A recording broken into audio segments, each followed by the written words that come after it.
اعوذ باللہ من الشیطان الرجیم، بسم اللہ الرحمن الرحیم۔ Welcome back to my Unity channel. 13 رجب جو کہ حضرت علی رضی اللہ تعالیٰ عنہ علیہ السلام ان کی پیدائش کا دن ہے، تو اس حوالے سے اگر اس میں کچھ کہا نہ جائے تو وہ ایک ادھوری سی بات ہوگی۔ تو حضرت علی رضی اللہ تعالیٰ عنہ جو کہ حضور صلی اللہ علیہ وسلم کے کزن تھے اور داماد رسول شیر خدا، اللہ سبحانہ تعالیٰ نے ان کے زور بازو میں بہت طاقت عطا فرمائی تھی۔ اس کے علاوہ ایک جنگ کے موقع پہ جب جو کہ ایک بہت ہی مشرکین کا بہت ہی جو خطرناک سردار تھا، جس کے آگے کوئی سامنے نہیں آنا چاہتا تھا، تو وہ جب آگے کھڑا ہوا، اس نے للکارا، تو حضور صلی اللہ علیہ وسلم نے فرمایا کہ کون ہے جو ہے۔ اس وقت حضرت علی کی عمر 21 سال تھی، تو حضور صلی اللہ علیہ وسلم نے فرمایا کہ کون اس کے مقابلے میں جائے گا، تو کوئی کھڑا نہیں ہوا، حضرت علی کھڑے ہوئے رضی اللہ تعالیٰ عنہ۔ تو اس پہ حضور صلی اللہ علیہ وسلم نے فرمایا کہ کوئی جواب نہیں دیا۔ پھر دوسری دفعہ بھی یہی ہوا، تیسری دفعہ پھر کسی کا جواب نہیں۔ حضرت علی نے پھر دوبارہ کہا میں جاؤں گا، تو حضور صلی اللہ علیہ وسلم نے ان کو اجازت دی۔ یہ جو تھا سردار، تو اس سے ہر کوئی ڈرتا تھا، بہت طاقتور تھا۔ تو حضرت علی سے جیسے ہی مقابلہ ہوا، ایک بار اس نے کیا، پھر دوسرا بار ہوا، تیسرا بار حضرت علی رضی اللہ تعالیٰ عنہ کے تھوڑا سا لگا، جو کہ مفہوم میں بتا رہا ہوں۔ تو اس کے بعد جب حضرت علی رضی اللہ تعالیٰ عنہ نے جو وار لگایا، تو اس پہ جو ہے نا، وہ پھر ایک ہی وار میں اس کا کام تمام ہو گیا۔ اللہ سبحانہ تعالیٰ نے ان کو بہت طاقت عطا فرمائی تھی، اور اسی طرح درہ خیبر جو ہے، جو کہ اس کو بھی فتح کیا تھا۔ تو یہ جو ہے حضرت علی اور باقی جو صحابہ تھے، اس میں کیونکہ حضور صلی اللہ علیہ وسلم کزن بھی تھے، آپ کے بہت قریب تھے، آپ کے زیر سایہ ان کی تربیت بھی ہوئی، اسی لیے دین کی سربلندی کے لیے ان کا بہت اہم رول رہا ہے۔ تو جو ان کے بارے میں حدیث بھی ہے کہ حضور صلی اللہ علیہ وسلم کی، کہ میں علم کا شہر اور علی اس کا دروازہ ہیں۔ تو یعنی اگر ہمیں علم بھی حاصل کرنا ہے حضور صلی اللہ علیہ وسلم کے لیے، تو ہمیں حضرت علی کو جو بارے میں پڑھیں، جو ان کے جو خطابات ہیں ان کے بارے میں پڑھیں، تو ہمیں کافی نالج ہوگی۔ اور آپ یہ دیکھیں، ان کے جو بھی قول حضرت علی کے سنیں، تو وہ بالکل دل سے نکلتے ہیں، اور دل پہ اثر کرتے ہیں۔ تو اللہ سبحانہ تعالیٰ مین جو مقصد ہے کہ حضرت علی جیسے انہوں نے رضی اللہ تعالیٰ جیسے دین کی سربلندی کے لیے اپنا جو ہے وہ کردار عطا کیا، اور آپ کے جو بیٹے حضرت امام حسین جو شہید ہوئے، تو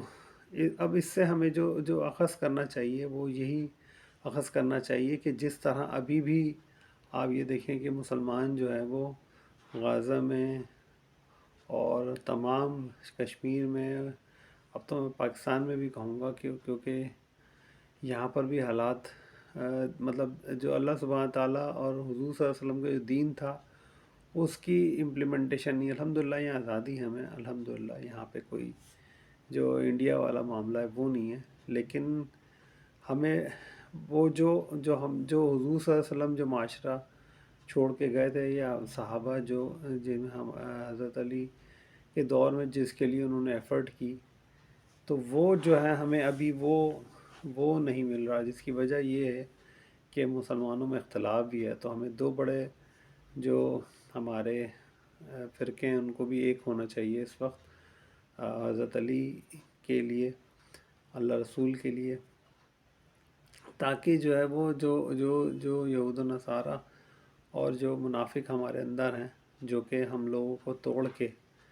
اور جو ہے وہ اسلام کو جو ہے اس جو نیچے کی طرف جا رہا ہے، تو جب ہم ایک ہوں گے تو انشاءاللہ پھر جو ہے مسلمان جو ہے وہ پھر دوبارہ اپنے عروج کی طرف جائیں گے۔ تو اس کے لیے ہمیں ایک ہونا ہے، جس طرح سے پریکٹیکلی جو ہے حضرت علی رضی اللہ تعالیٰ عنہ علیہ السلام کو مولا علی بھی اس حساب سے کہ سردار جو جس کے معنی سردار کے بھی ہیں، مددگار کے بھی ہیں، تو جو انہوں نے مدد فرمائی دین کی، حضور صلی اللہ علیہ وسلم کی، اسلام کی، تو اس حوالے سے جو ہے ہم سب کو بھی ایک ہو کر جو ہے وہ پریکٹیکلی ہمیں اصل میں صرف ہم اگر اختلاف میں رہیں گے اور کمپیریزن کرتے رہیں گے کہ یہ اوپر ہے یہ نیچے ہے، اس سے بہتر یہ ہے کہ جو پریکٹیکلی انہوں نے اسلام کے لیے ہم آپس میں ایک دوسرے دست و گریباں ہونے سے بہتر یہ ہے کہ ہم لوگ ایک ہو کر، اور یہود و نصارہ جو کہ ہر طرح سے مسلمانوں کو ہر جگہ جو ہے وہ نقصان پہنچا رہے ہیں، تو جب ہم ایک ہوں گے تو انشاءاللہ ان کے خلاف جو ہے انشاءاللہ اللہ سبحانہ تعالیٰ ہمیں، اور جو فیکٹر جو حضرت علی رضی اللہ تعالیٰ کا وہ میں تھا جہاد والا فیکٹر تھا، اور وہ جو ہیں وہ انہوں نے تمام عمر آخر میں شہادت بھی حاصل کی، جو کہ اب مسلمانوں میں بہت حد تک جو ہے وہ ختم ہوتا جا رہا ہے، لیکن یہ ابھی ماشاءاللہ وہاں پہ غازہ میں جو ہے وہ مجاہدین وہاں لڑ رہے ہیں، تو ہمیں ان کے لیے دعا کرنا چاہیے اور اللہ ان کو کامیابی عطا فرمائے،